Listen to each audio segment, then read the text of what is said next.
This video flared up my tendinitis and made my hands cramp up. Today, we are going to be looking at the tone of Chon.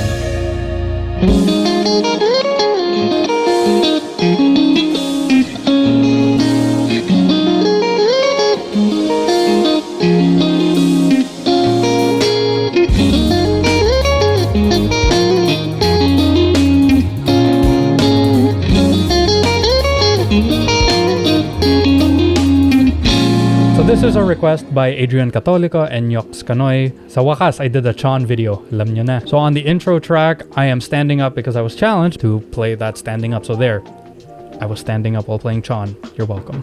So I'll be honest, I listened to more Polyphia than Chon in the years that they became a lot more popular kasi sa tingin ko parang two sides of the same coin sila eh. In listening and learning the tones for this episode of Tone Talks, that statement is more true than I actually realized. While Polyphia has more of yung tipong bad boy, shred, trap influence, you know, making it rain with the finger tattoos and the neck tattoos and all of that stuff, Chon naman has a more chill, groove-oriented style that you can kind of listen to while falling asleep or habang umuulan. Similarity-wise, both bands use their respective Ibanez AZ Signature Series guitars. They use compression and they use matchless-style guitar amps or amp simulations of that kind. And that's the main heart of the tone, believe it or not. Okay, we're done. Thanks, everyone. Make sure to like and share this video.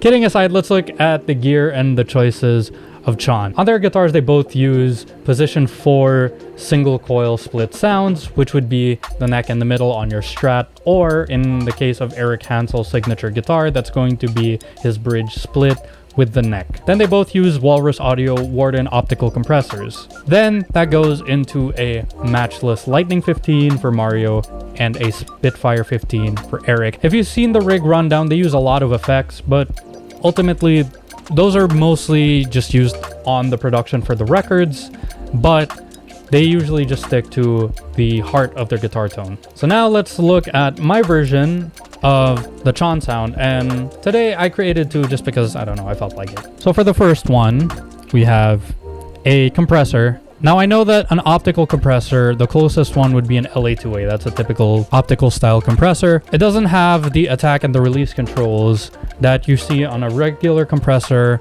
so I was able to use this one, and I tried to mimic the settings of the pedal. Here I used a matchless DC30 with just a little bit of hair. It is, you know, singing and shimmery and bright. Then I also used the matching cabinet, and I also just added a little bit of hall reverb. If you want to do this one at home and you don't have a modeler that has a matchless style guitar amp, if you read up on matchless amps, their DNA is very, very close to Vox amps, especially the Vox AC30. So for the second one, what I did, same deal with the compressor, and I'm closely mimicking the one on Eric's, and I'm closely mimicking the settings that are on Eric's compressor, and then I'm going into a Vox AC30 and a matching cabinet. The reason also is because if you watch live footage of them performing, when they have backline amps, 9 times out of 10, it's a Vox amp. I think it's a Vox AC15, but I don't know. I just like the way how the AC30 sounded today.